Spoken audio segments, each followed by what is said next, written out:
Hey friends, if you wish to use the Windows on-screen keyboard, then I will guide you through the options and settings.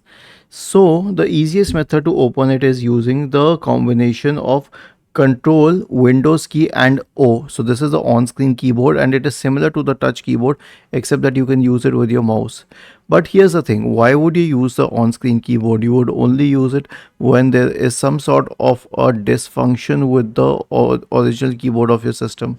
So another way to use it using your mouse is, open it using your mouse is to right click on the start button, select settings from the menu, go to the accessibility tab on the list on the left hand side, select keyboard and then turn the switch on for the on-screen keyboard, okay?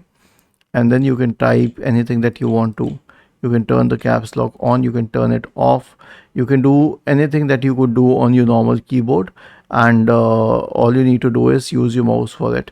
It is an excellent accessibility feature, and if you wish to turn it off, just close it or turn the switch off here. Was this helpful?